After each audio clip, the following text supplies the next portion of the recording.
Oscar. So Oscar is a 3x founder, entrepreneur, I would say a tech startup advisor, and a cybersecurity advisor. Apart from being into the entrepreneurship, Oscar has been worked with organizations like Amazon, Salesforce, HP in past. So this is just a basic glimpse about him. And now I'll probably hand over the mic to Oscar himself. So Oscar, you can also just give a very brief about who Oscar is actually, probably in terms of the professional as well as in a personal matters too. Yes. So let me first make small correction there. Um, the experience are in Google, Microsoft, Oh, and Snowflake. Um, yeah, with that correction, a little background on myself. So basically, I have a PhD on big data that I got it from my home country, Chile, in South America, where basically also as well I had the opportunity to work in a couple of startups, funding the startups and getting some seeding investment from the government and other private organizations over there. After that, I decided to move first to Canada, where I was working with Microsoft, then a small time with Google, and move it to the US. And recently, I'm transitioning to a role in Snowflake, still here in the Seattle area.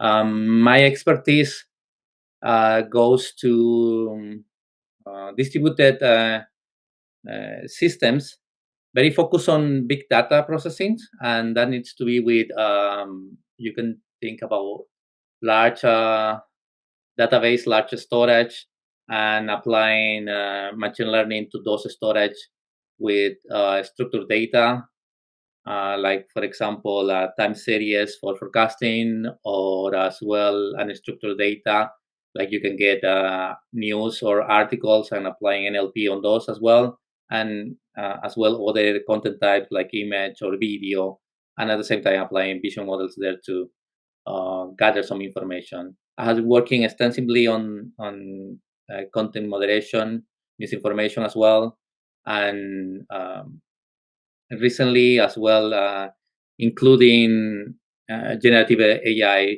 basically for improving the NLP models that we have. all right. So great, Oscar. So probably I would say you have added multiple things, and in past also starting in the academics, you have been doing good, and then probably coming to the corporate world where eventually you have worked with various organizations, and now started, or probably I would say a couple of years back, you have also gone into the startup journey. So my first question, eventually, to just get a glimpse to the audience. So how these transitions happen in your life, or probably you can say a spark that made you call. Let's say now, just go and start one of our own venture or something like that. Of course. So I would say that I was always very passionate about the academia academia area, right? And that's why after completing my bachelor, I decided to continue do a master, and after that a PhD. And when I was doing the PhD, is basically where and I think that that's something that is replicated very well here in the US with Silicon Valley, for example, where you have the Stanford University, and they try to promote uh, the professors and students as well to go and create their own companies based on the new innovations that they are doing. So I see that when I was moving from the academia to the industry, the thing that you see in the academia that are very relevant is that you are always on the state of the art, right? that's the job basically when you're working and doing hard research there. You have to be on top of what is the latest and see what are the current problems and limitations that we have and how we can approach solutions, or how we can apply those solutions to specific areas and do some applied science there. A good thing is that in the area that I am, computer science, basically there is a huge space. There is a lot of unknowns still, and basically every time that we are evolving, there are new technologies, new things to solve all problems, right? And new problems that are appearing every time. So there is a huge opportunity there for people to moving on. Now, talking about the transitions, so academia to industry, I will say that there is some learning curve that you have to do there, especially with everything that needs to be with business. How do you manage business, right? I will say that that's why a lot of high-ranking partner CVP, you usually have an MBA, because you need that kind of background and knowledge in order to handle a business, right? Coming from the academia to industry, you try to make it the most scientific way, which may not be the most efficient way to basically have a product, right? You may have something that is really good in solving the problem, but if you don't have the way to sell that, or get customers for that particular uh, solution that you have, basically they will be happy with the suboptimal solution that they may have in the industry, and not take your more optimized solution, because you are not able to sell that part. So getting and acquiring that business knowledge and how to handle that, it is very important when you are moving from the academia, for example, to go to the industry. And in my case, since I moved to a couple of startups there, basically that transition, it was the one where I had to invest most time. um, I'm a person that likes more about the technical part than on the selling part, right? So I try to always stay on the you can see on the directions of the technology to use, more than on the direction of the business, which requires some skills, like some business skills, some salesman skill that I'm not really good at that. Right? All right. So what I think is probably you have just chosen your niche and you have now working on to solve those problems, right? Great, Uh, great.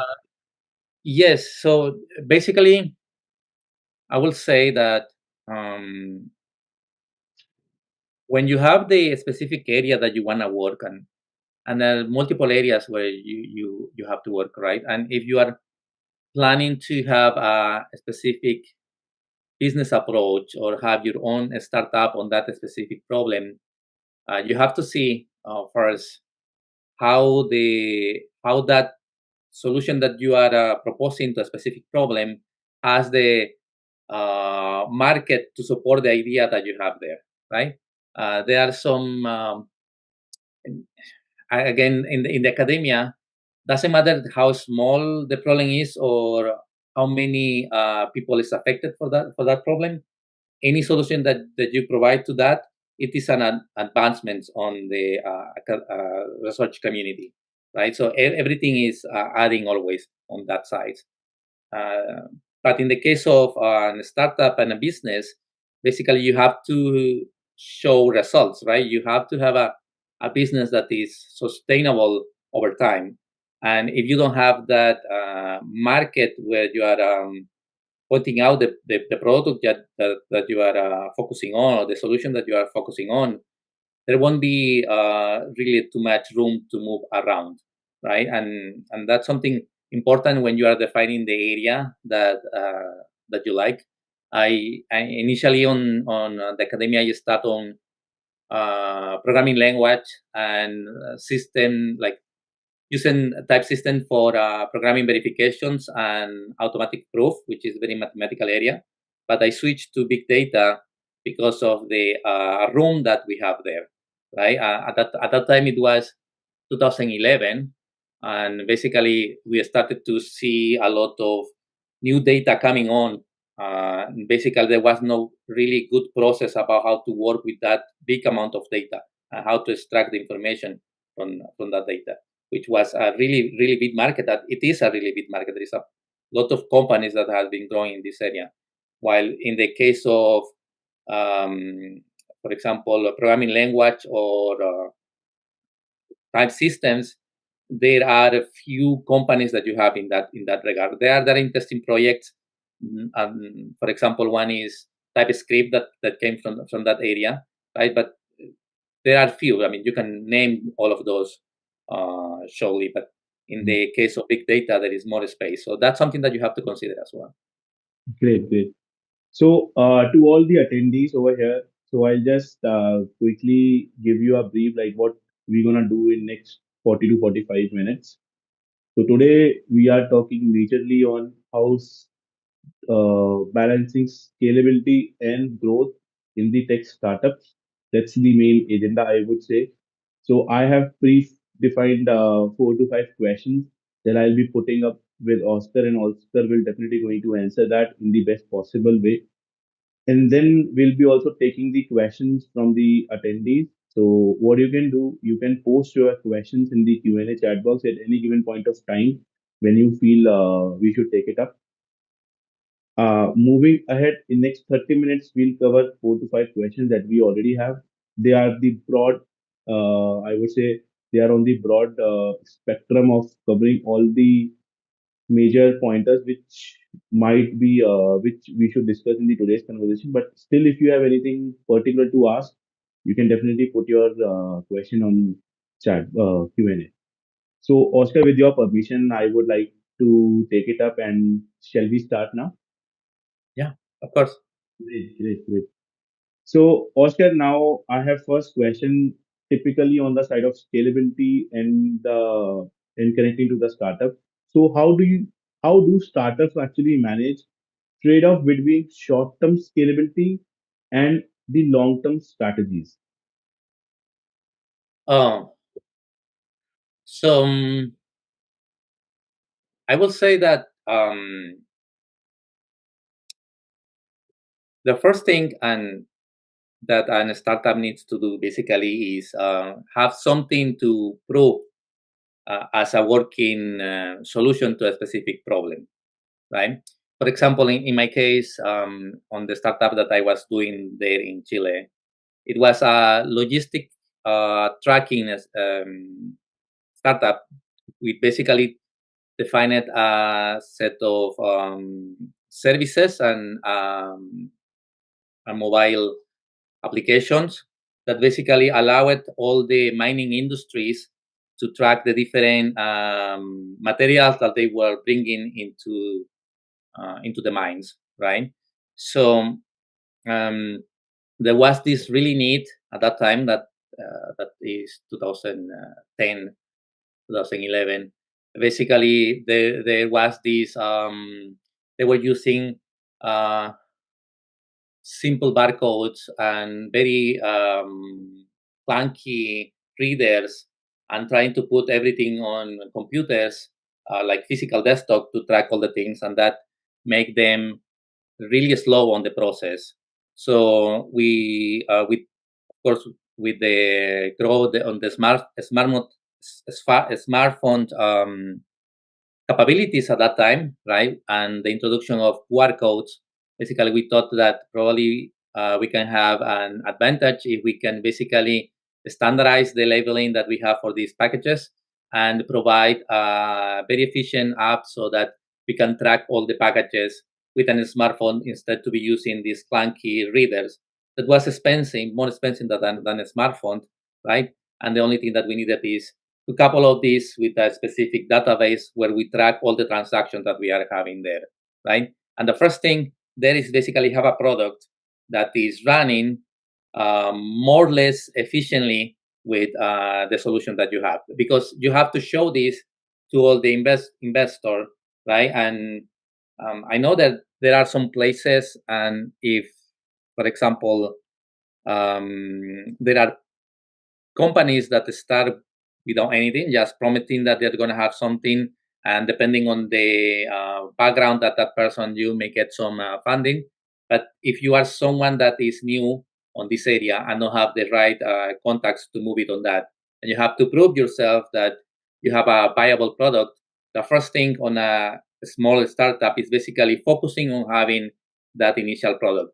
That comes with some pain, because you have to be agile to have something running, right? Without really caring too much about how that implementation is happening behind the scenes.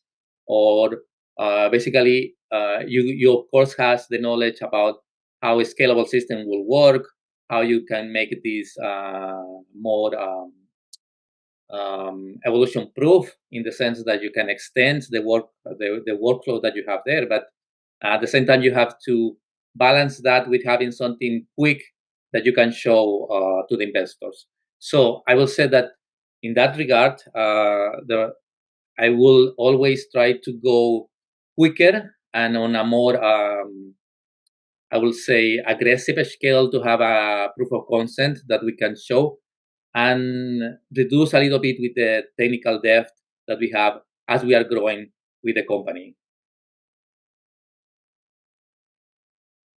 Okay. So just for a clarity, Oscar, can you just can we reframe the whole conversation in one or two points which are most important you would suggest in terms of short-term scalability and long-term growth strategies?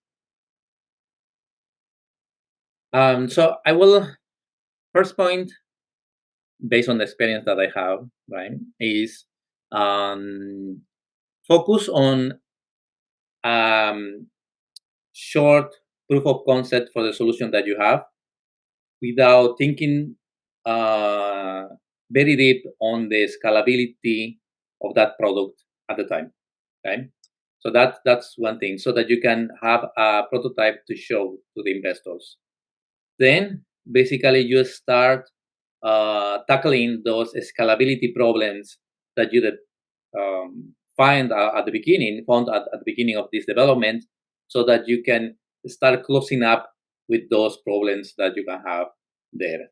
Something important is, nowadays basically it is focusing on the technologies that you can rely on to implement those kind of solutions. All right, sure. Thanks, Oscar, for that. So on the same line, my next question is, how does automation actually help achieving scalability in startups? And if you could just share us, like, what are the best practice for its implementation? Of course. So automation is pivotal on a startup, right? There are just a limited time that you have, and the people that you are working with, to build a solution. So the best way to make this scalable is to rely on a bunch of services that can automate the process that you have, right? In the case of development, you have to automate how you handle all the source versioning that you're doing, like Git, for example, how you automate the deployment of the services that you have to do there, how to automate the testing that you have to do there, so that basically that can do those repetitive tasks for you, so that you can focus on the actual business logic that you have in your system, right? And nowadays, with the introduction of generative AI, and I will say that um, GitHub Copilot, for example, is something that can help you automate those small redundant parts that you used to do manually. Like, for example, one scenario I think that it is doing really great is creating some test cases for the implementation that you have, right? Or automating the way that you validate PRs right now, and that can reduce the time for the development that you have, and improve the productivity that you have, so that you can bring solution quicker to the market. So automation is key. Sure, sure. That's perfectly answers to the question. So, Oscar, my next question is actually a proof of concept I would like to ask from you. So, can you share an example or probably any of your experience in past how poor system design hindered scalability in startups and how an individual or probably I would say a contributor in form of a founder, PM, or maybe engineering manager, they can avoid it. Uh, could you repeat that question, please? Yeah. So, can you share any of the example or maybe from previous work experience that you hold, how poor system design hinders the scalability in tech startup Oh, I and how see. to avoid it? Yeah. Okay, so I would say that when we are working with distributed systems or creating solutions that are distributed, the design of those systems are very important for the scalability that you're going to have there, right? And it will have an impact in the future depending on how much technical debt you are adding when you are making that system designs, right? The best will be to have as little technical debt as you can when making this design. An example of those are basically, imagine that you are working in connecting multiple systems. In this case, for example, coming back to this logistic system that I was working on, right? There is ways that you can send notifications about the different transactions that are happening with every package to a centralized place for processing so that we can get some analytics values on that one, right? So the way that you design how you make that connection it could be multiple places, right? Like you can use a direct call to the endpoint and define a service to take that. You can use, for example, asynchronous PubSubs apps like Kafka for that part. And depending which one you choose, basically will allow you to grow faster. Like for example, if you decide to use Kafka there, basically you have that flexibility to add multiple consumers to that endpoint so that you can create parallel analytics dashboards instead if you are developing your own endpoint to get that data back so that you have later need to do a fan out to get this information on the different dashboards that you have there. So those kind of things basically will come back to you if you have technical debt and basically lower the productivity that you have when you are trying to launch your B2 or B next version that you have for your system. Right? So you have to be mindful with those parts. Again, you have to balance how fast you can get that product and basically how much technical debt you are going to be doing because you are moving that fast with your solutions. So if you have a good background on the different cloud component that you can use, basically you can lower down that technical debt. So having a really good system designs will reduce the technical debt that you have to pay when you are implementing the next version of your system. So great, Oscar. So eventually you actually answered one of my next questions. So my next question was also on a similar line. So any advice for the product managers and engineering managers designing scalable products from scratch? So I think you have already answered multiple pointers. So just anything more you want to add on that part? Yes. So basically, I will say when we are working with different roles and different areas, right? In this case, if you are talking about, we have the engineering track and we have the program or project manager track as well, right? So apart from having these proper designs and proper discussions, something that is important between these different roles that you have there is have an alignment on the first an alignment on the problem that you want to solve, right? Like for example, if you have multiple options or multiple issues in your systems, basically you have to get an alignment regarding what are the most important problems that you have to solve right now, and basically have all of these stakeholders agree and aligned with the specific solutions that we are going to take on that one. So communication is key there. Alignment and communication is key between the different roles so that we can have a smooth path and a smooth growth on that area. All right, all right. Thanks, Oscar. So, one thing I would like to add up to my attendees. So, not just completely inclining with today's goal, but probably a information kind of a thing. So, IK is actually planning to host few local meetups as well. So, it's just in the planning stage. So, that's where we also want some feedbacks from you or probably some suggestions from you. So, I am just quickly launching a poll. So I'll just ask Oscar, you can also fill it. So it's just live on the screen. So guys, go up and give us few suggestions. So that's where we can also plan the meetups very soon. I think the poll is on the screen. So Oscar, can you see that? Yes, I can see that. Okay, great. So I think almost 50% of people are already filled up, but I request others who are yet to fill, please do that. So in next 10 to 15 seconds, we are just starting up again. Is it okay if I go with one of the questions that are in the Q&A?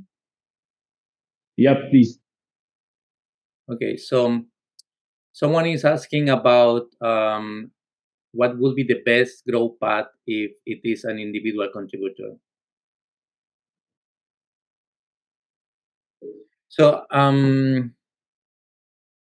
okay, so if we are talking about an IC role, and if that is the preference that you can have on the work that you want to do, I will say the best way to do that is to grow in that path is becoming an influencer in the specific area that you are working through basically becoming that person that is driving the narrative or driving the product that you have there, right? A good example of those are the architects, right? Some architects or specific organizations are the ones that set the directions for the technology that we want to use in that scenario. Now, something that is harder to do on an IC that in on an manager position is that the contribution that you have to do needs to be very deep on a specific set of projects. The reason for that is that you cannot basically um, divide it into multiple projects like a manager, right? Like a manager can divide the attention between multiple projects because it's going to have a specific tech leads taking those projects, right? But if you are an IC, you need to be that tech leader that is taking that product. So you have to narrow down your attention to two or three main deep problems and basically set the directions for those ones. And when you have set in the direction, that means defining the role, defining the task that other people needs to do as well, right? The direction of the technology that you have to do. You also needs to deliver, and that means accountability, right? So getting check for everyone that is working on the projects that you are the tech lead, and basically having those regular things to see that the project is moving and defining the proper action items and tagging the proper people so that the things start moving and you execute, right? That's something key with an IC, that you have to define the direction and you have to execute. All right. So I think Rajamanikam, this answers your question. If you have anything else, so we are good to go. Rest, I request others also to post their question in the Q&A section. By then, Oscar, I have one question for you. All right. So now I'll just move to a part. Let's say you have been on the founder's role, right? So what was probably your strategy, or what's the broader area of a founder? So how a founder balance investing in scalable infrastructure with maintaining the agility for the market and the users need? How do we invest in the infrastructure so that we can keep that specific scalability and growth that we want for the company? Exactly. And probably maintaining the need of the users as well. I see. I see. Um, okay. So I will say that nowadays, right, s- especially if you are working with distributed systems, right, the first thing that will come to mind is where do you get the actual metal there, computing power or hard disk that you can store and run the solution that you have, right? The code of your startup. And the cloud providers, right? The big cloud providers, they are eager to have more startups on their side, right? The reason for that is that that is a way that they can invest on these different startups without putting hard cash, right? They can give you a specific credit for you to use just with the commitment that you use the resources that they have there, right? Like Microsoft can give you some reserved instance for you to run in. Google can give you some discount credits, as well as AWS can give you some reserved instance for you to be running all of these processes that you have. And basically, I will say that depending on who are your clients, for example, if your client are other startups, probably I will go with AWS because most of the startups will be there, right? And you have to do something, it's going to be a lot easier than communicating those clouds.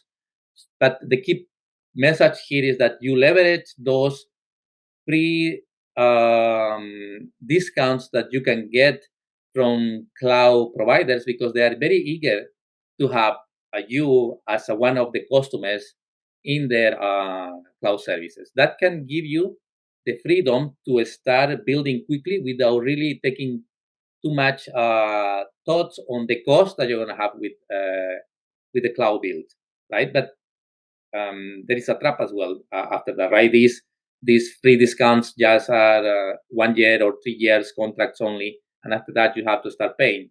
So I would say that when you have your solution, one of the key components there is how you control the cost that you have there. What is the proper management that you have to do so that you can control those costs, so that you don't go out and just start burning money, which at the end of the day will lower the profit that you are getting with your solution. Right? Okay. All right.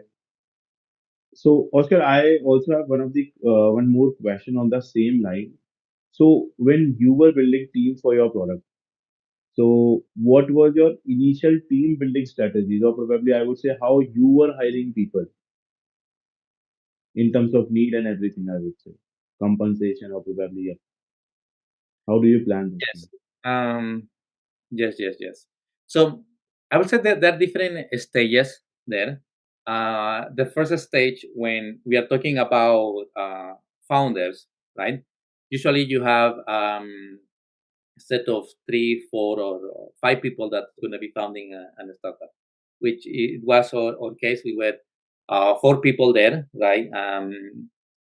Uh, I will say 2 engineers, one business like business manager, right? And another one was UX designer, right? Basically, when you are in the initial stage, the work, the way that you have to get those people's aligned is based on the skills that they have at that time, right? If you are the person that is more scalable on the UX, basically you're going to be working on those UX designs, right?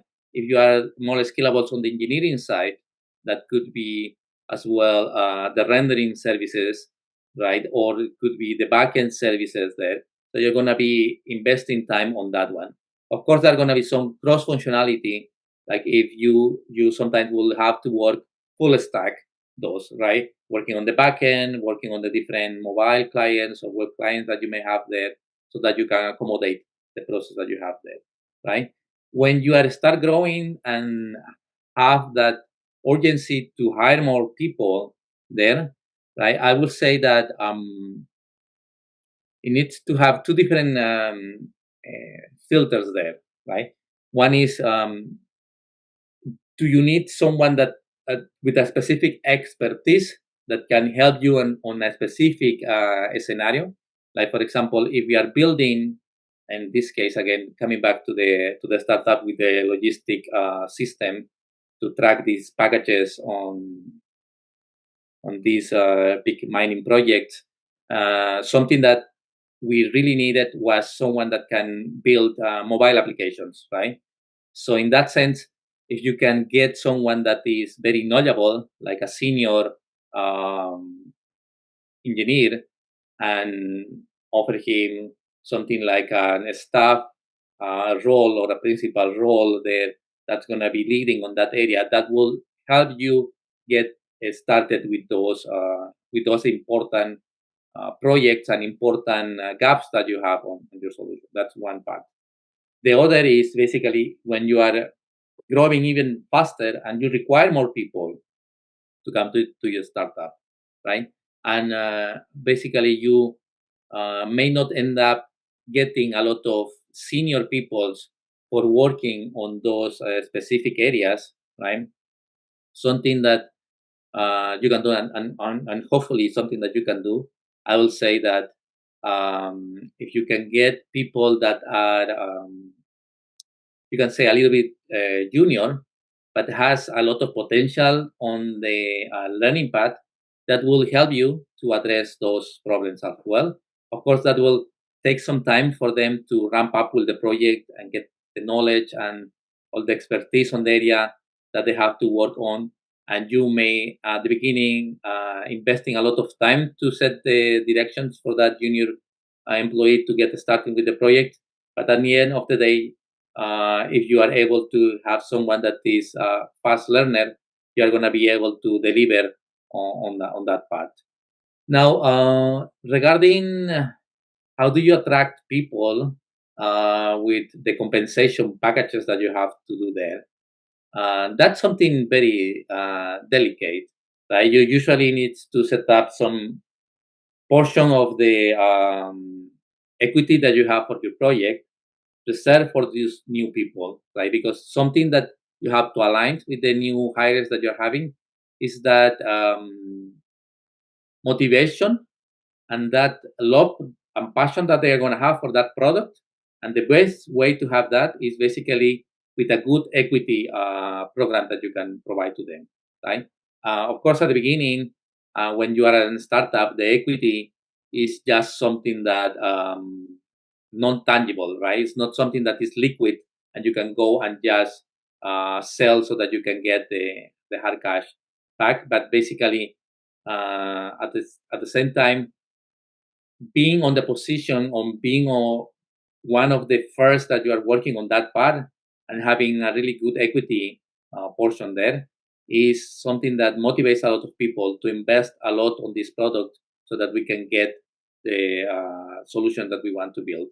And startups requires a lot of work and a lot of learning.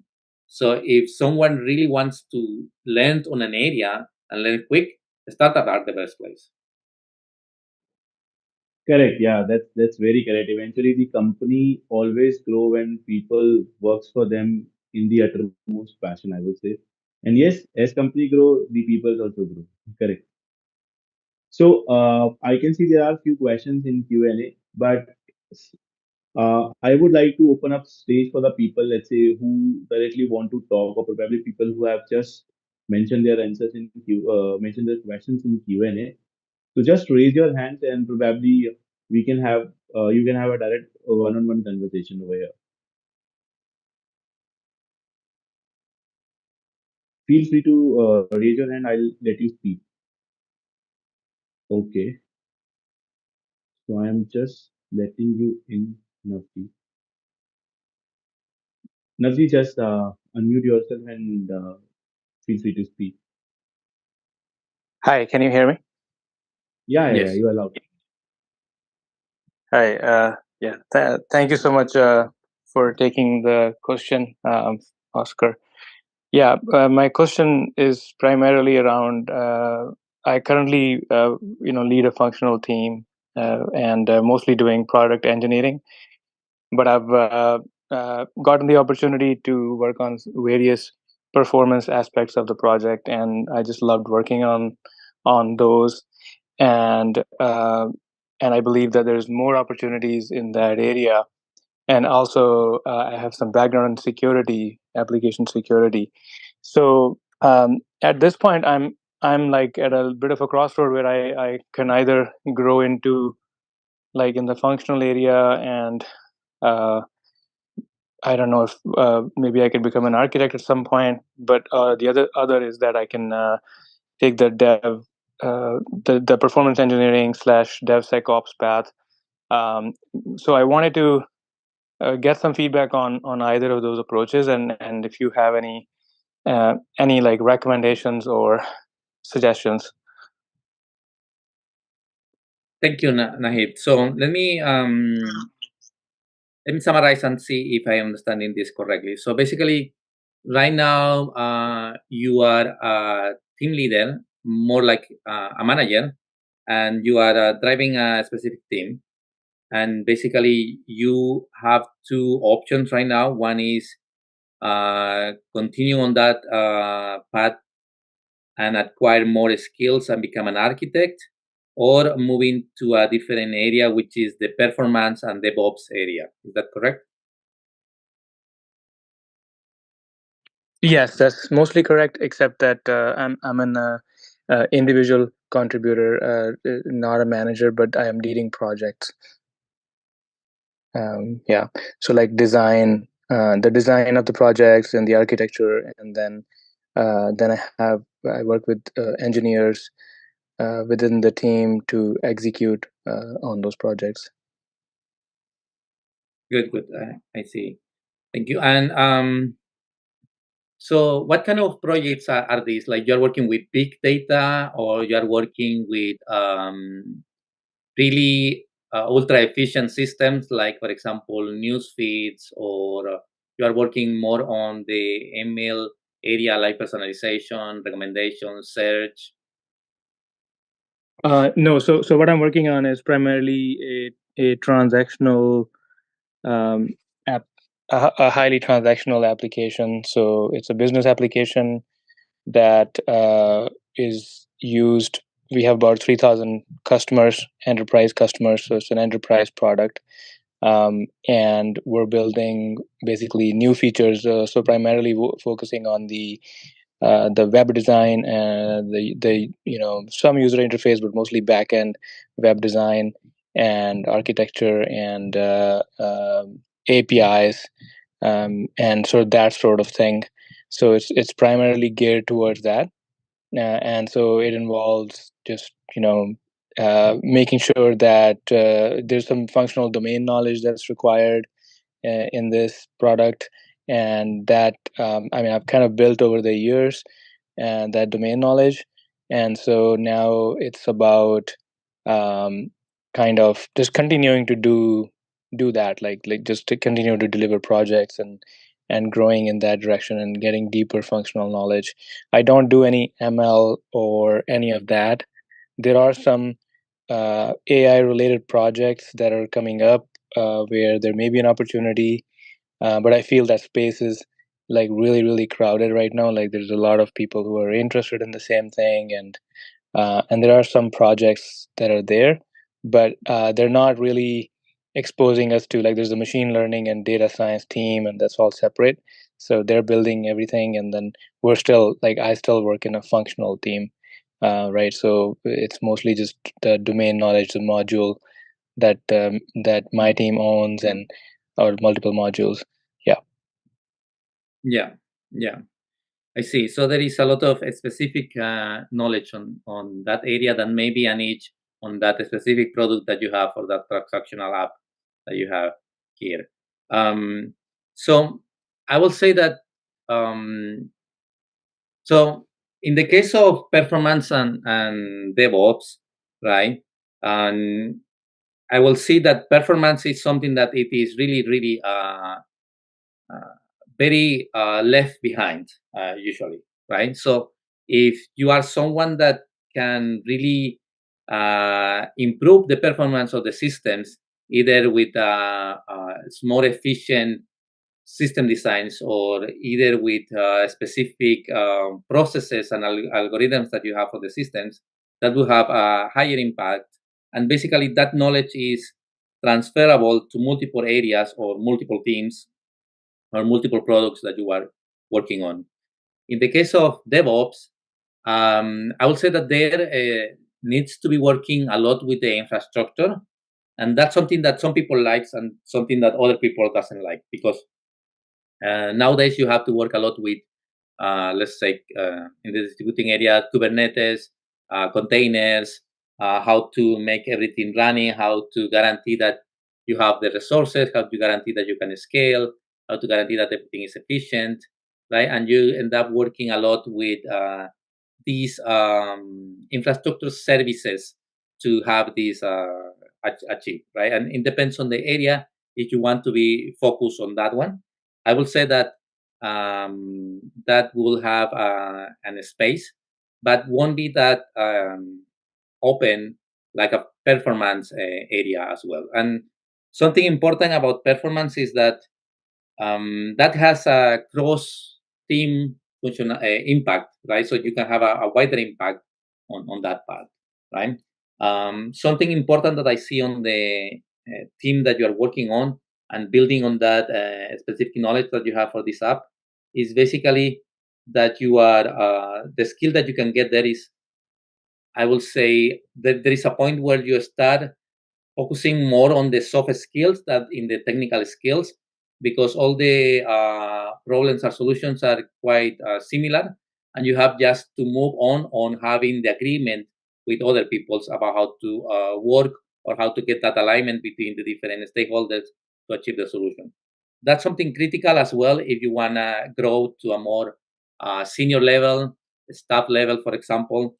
So it depends on the preference that you will have there, right? Work more on this soft skill side, so that will be on continue working on these project definitions, setting up the new web or backend services. And if you want to change, I will say performance area will be something that is more wide and may have more long-lasting impact on your career. Great. Yeah, thank you so much for that clarity. I was having a similar. I was just a little bit afraid that it might be a very niche domain, and then like even though in my current company there's a lot of need, it may not be as needed in the industry wide, like outside if I have to work somewhere else. So, but it sounds like what you're saying is that is an area of much more growth. Like if I could focus on that, and then if I heard you correctly, the cross team wider impact, and then the second piece that you mentioned was the soft skills part, and I think that is something very critical as well, that I continue to try to learn. So, but thank you so much for that very valuable feedback. I appreciate it. Thank you, Naheed. Sure. So I think that answers your question, Abdi. So next up is Sharath. Sharath, feel free to unmute yourself and you can directly ask your question with Oscar. And I'll just try to add other people as well very soon. Please go ahead. Yeah, hi, Oscar. This is Yeah, please share. Can hear you. actually, I see a potential.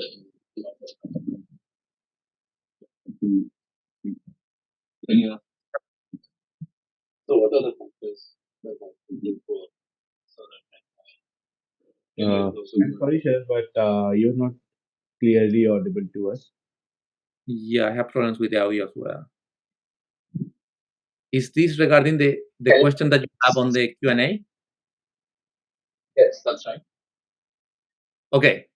So Sarat is talking about what are the parameters we need to check if I'm looking forward to join a startup. Okay, so first, when you're moving to a startup from okay, so there is the difference between where you are moving from to the startup, right? If you're moving from because you are finishing your academic career and you have to move to a startup, that will be really good because a startup are more open to get junior engineers than big companies because of all the how the market it is right now, right? But if you're moving from a mature company to a startup, there's going to be some change there, and that could be because basically I will say you wanna have that specific grow on the other area. Like if you are changing role, a startup will allow you to do that and get that knowledge quickly. That will come with some extra effort from your side, right? Because on a startup, you have to, depending on the size of the startup that you have, you may need to do multiple things to get the results that you want there, right? The good thing is that you learn a lot with that one, and you can grow quick. If you are, for example, if you're a single mid-20s, that will be a great ideal way to have you started and accelerate your career on that area. Now, how do you choose the proper startup where you have to work? That needs to do with what is the potential that you have for that startup. There is a lot of startups right now on the area. So I will say that first you have to look, for example, about who is the people that is working behind the startup, right? And what is the background that those people have before working into the startup, right? Are they coming from other startups, so they have the experience to be leading this? Right? Are they coming with a really long history of project behind the scenes, or are they something new with a new crazy idea, right? So you have to measure that, like who is the people that is working in the startup, what is the background that they have, so that will basically give you a better idea that this startup will have more you can say suitability to grow and stay on the market. That's one thing. The other thing is what is the area that the startup is working on, especially right now these last 2 years, 2023 and 2024.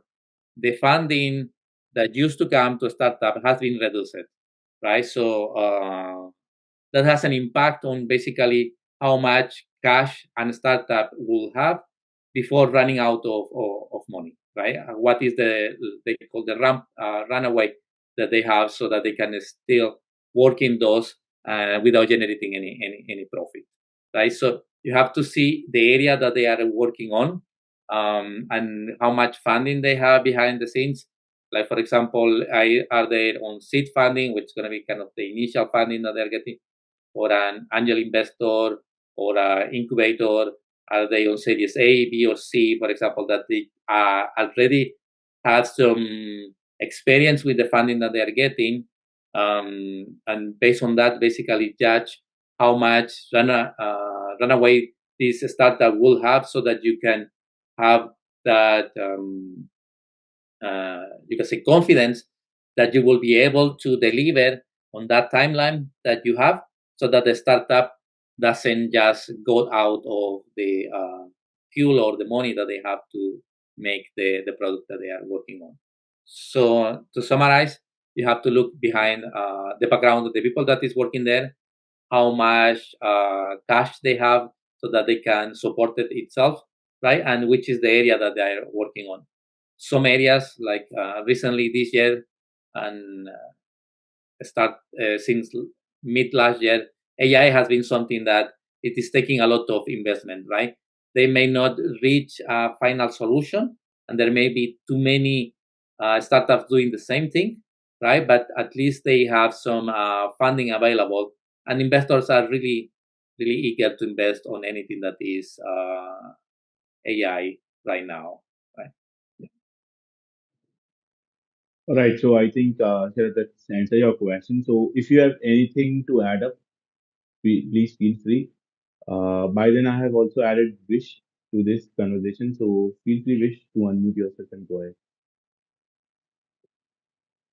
Yeah, Wish, please go ahead. Hello. So I have a question about your entrepreneurial journey. So, what surprising things did you learn that went against what most people in the industry believe as along your entrepreneurial journey? Oh, okay. So I will say that in my case, it is two things that are not very, or not too many people share about all of this. Is that especially when you are a founder on a startup, right?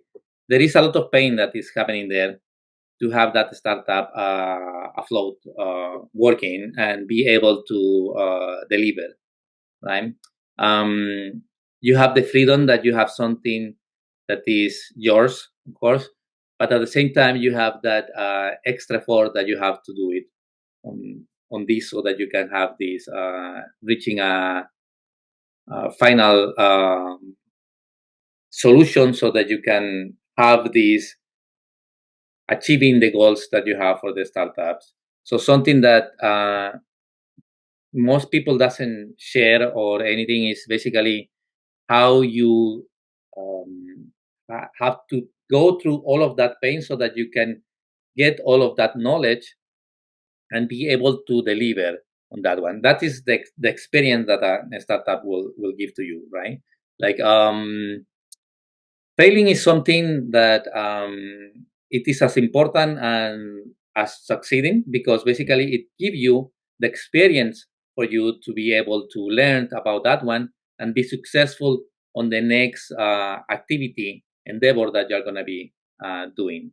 So um, having clarity on that part and be honest with yourself, saying that basically if you are investing on being a founder and been working on a startup, you have to be open to the idea that this can not go well, so that you can take the best action here and learn from everything that you are doing in this startup and grow. At the end of the day, the experience that you're gonna get, that is the single constant part that will stay with you, either if you succeed or either if you fail.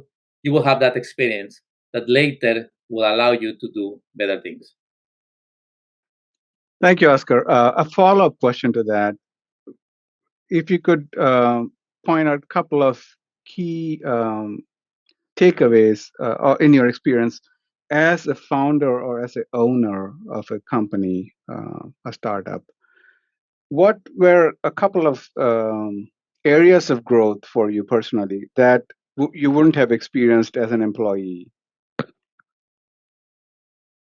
So the first thing is the business side, right? So that's something that especially when working with big tech and in the role that I did, like software engineer, basically you are very isolated of any really big business decision that you have to take there, right? So being part of a startup or being part of be a co-founder on a startup give you that exposure to have those business skill, growing on those business skill, so that you can deliver properly with the solution that you have. You may not have the best solution, but the way that you sell it is as important as the solution that you have on hands there. So acquiring those business skills is something that you get founding a startup.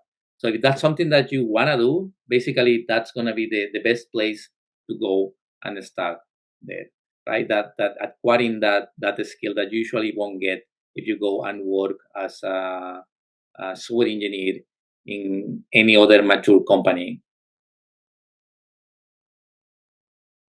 Thank you, Oscar. I appreciate your answers on those questions. Thank you, Vish. Thank you, Vish. This was particularly intelligent question, I would say. Yeah. So that's great. So next up, Leonard, you are on the call. Feel free to unmute and please go ahead.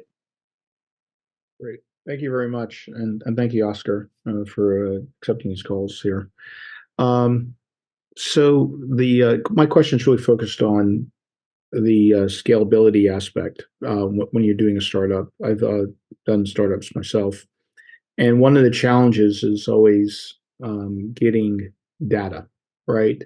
But not just, not like calling figure or just creating the data, but more the user journey piece, which tends to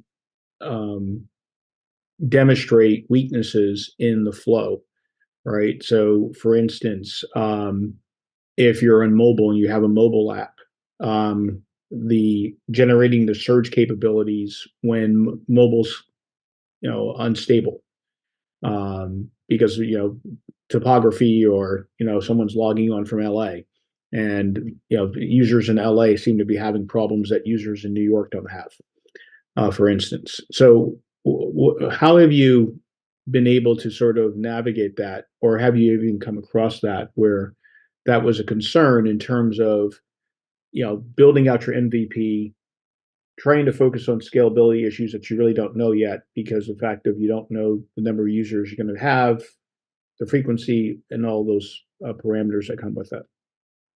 Mm-hmm. So I would say that, let me clarify this. When you're talking about getting data, you're talking about the internal data that your system is generating so that you can better serve the client that you have. Is that correct? Slightly different, maybe because the context. So, like, for instance, whether it's in fintech, whether it's in social media, a lot of content is user generated content, right? And so moving through that user flow, you have mobile, and your mobile typically is your ingestion point, unless you have a web app. But it's the volume of data and the scalable loading of the data. And I'm familiar with some systems, but they don't tend to. They assume that the profile of of how your users are going to interact, with your platform, and that just tends to never be. It's sort of like begging the question, right? If you knew how the weakness of your system, you would fix it, right? Mm-hmm. Right.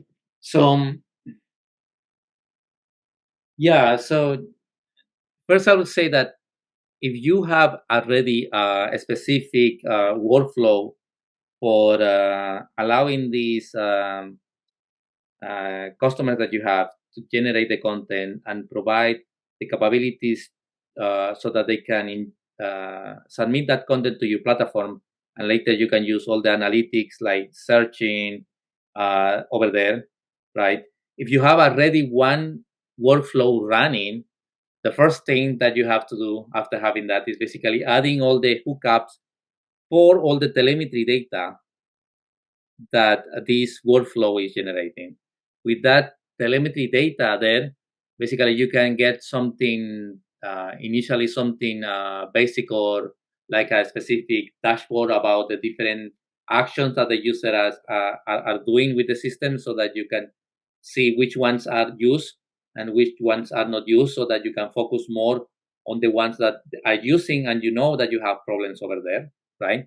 And when you have that kind of data, and depending on the amount of users that you have there, something important that becomes is how you do some kind of experimentations for new workflows that you can add there. Like if you're working with user generated content and they are adding text there, or they are adding images, or they are adding video in these mobile apps, right?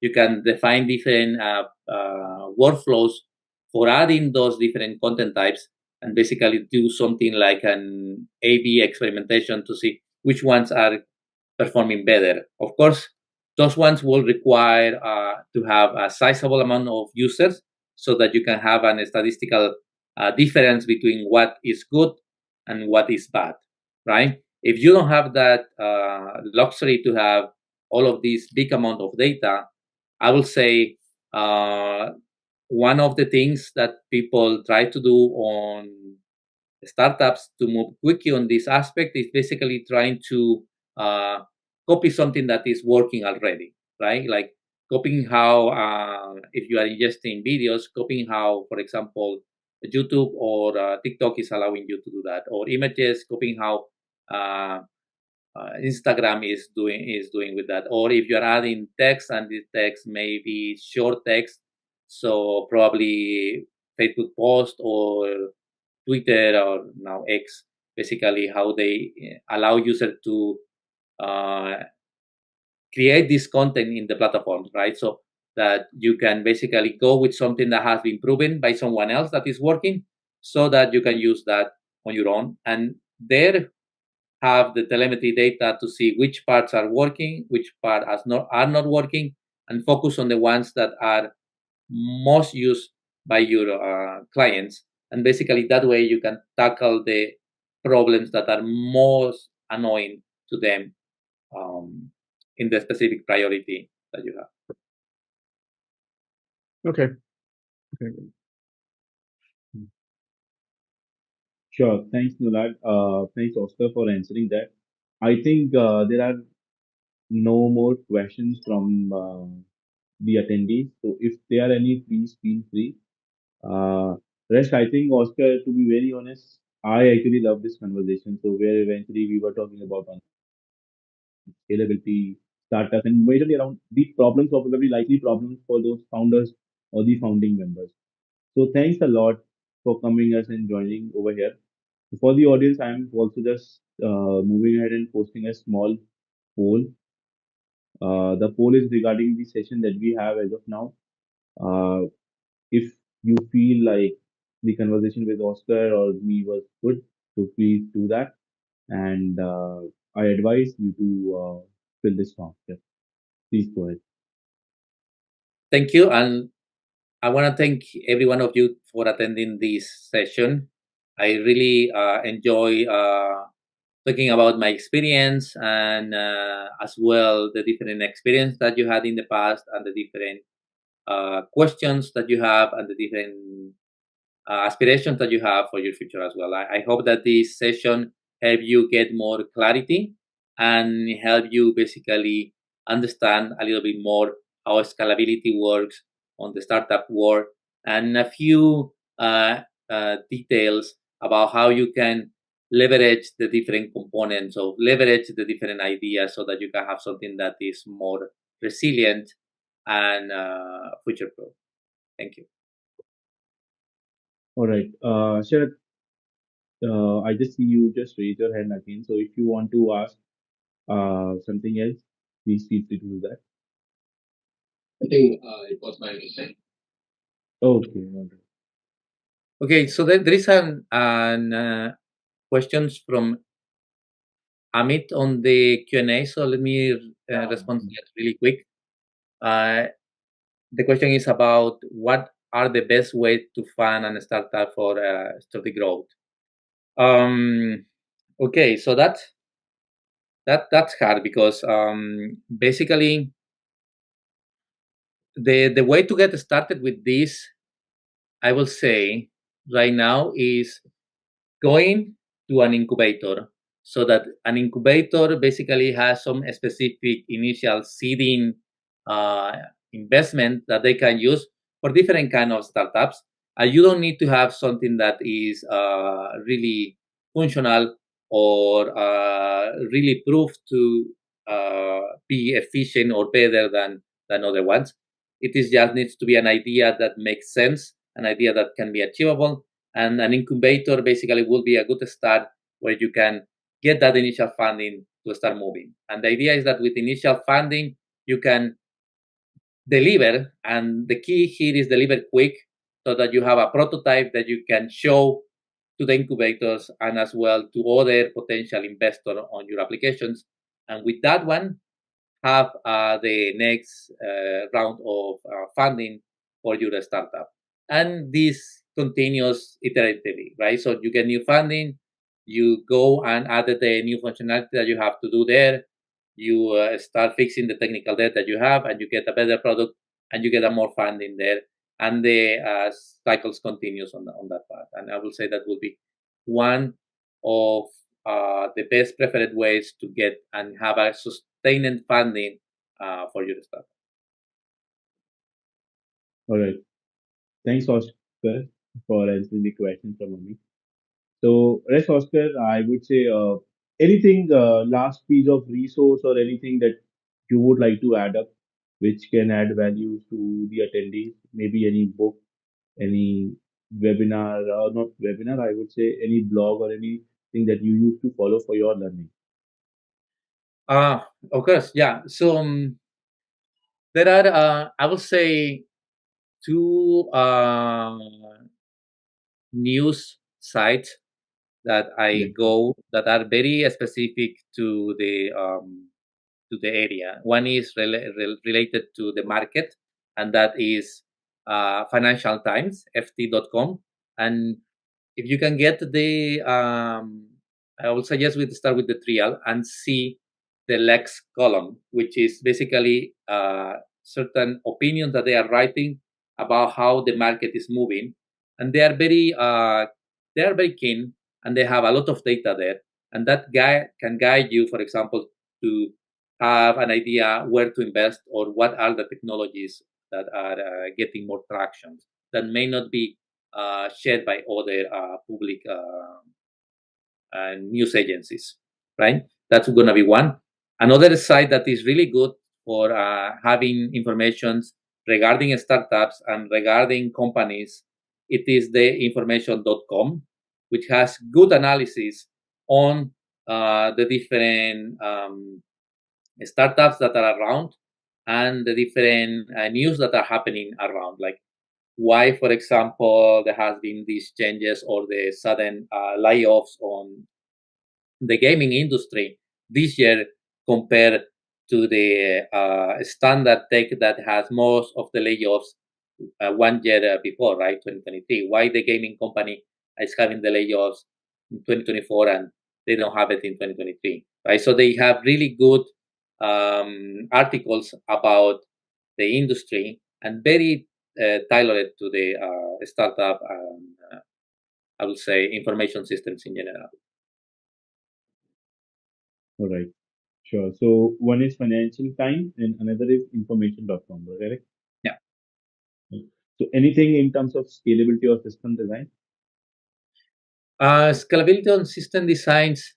So something that I recommend people always, a good way to have that scalability, right, is to know how you are going to be working with the different solutions that are around, right?